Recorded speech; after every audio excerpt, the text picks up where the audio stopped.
সজন মানি চাই না মানি খোদা তোমার মেহেরবানি।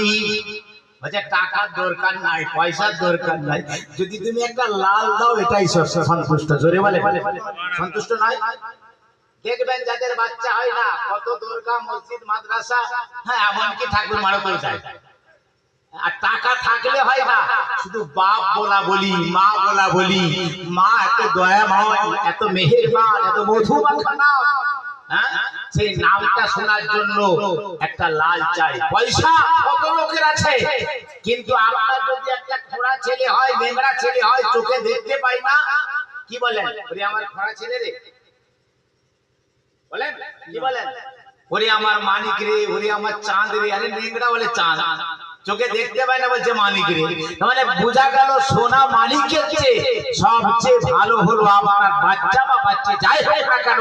রাসূল বললেন তোমাকে আমি নিয়ামত আল্লাহ তোমাকে দিয়েছে, সেই নিয়ামতের জন্য তুমি কুরবানি করিয়েছো, আকিকা করিয়েছো। এই আকিকায় ছেলে মেয়ে বুড়ো বাপ দাদা সমস্ত মিলে আনন্দ করে খাও। আল্লাহ খুশি করিয়েছি, তুমি আমাকে খুশি করিয়েছো, আমিও তোমার মানুষকে খাইয়ে মানুষের মুখে তুলে দিয়েছি, খুশি করিয়েছি। জোরে বলে। এক পীরকা এসেছে, বলে আকিকা করে প্রতিবেশীকে খাওয়ার দরকার নাই, গুণ বিচারি করবে, মানুষে দিয়ে দাও, ওখানে পাঠিয়ে দাও। আগে হক আদায় হবে না।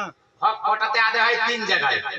এক নাম্বার হলো আপনার সঙ্গে ভাই ভাই চাচা ভাতিজা ঝগড়া আছে, মারামারি আছে, প্রতিবেশী ঝামেলা আছে। মীমাংসা কখন হয়? বাপ মারা গেছে, হ্যাঁ এবারে কি হবে? 40 ওয়া চাহারাম যা একটা করবেন, এটা তো পাবন্দি, বলে চল করা চলবে না।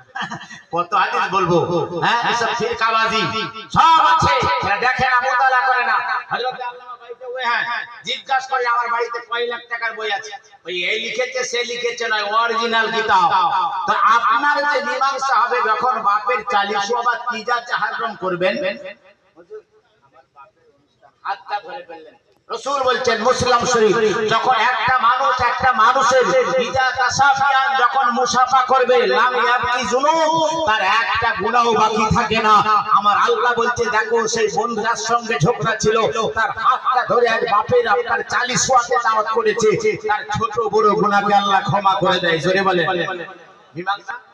সারা দিন আপনার দুশমন ছিল, 6 মাস থেকে কথা ছিল না, আপনার ঘরে এক লোকমা খেলেন, খাওয়ার পরে কি বলছে?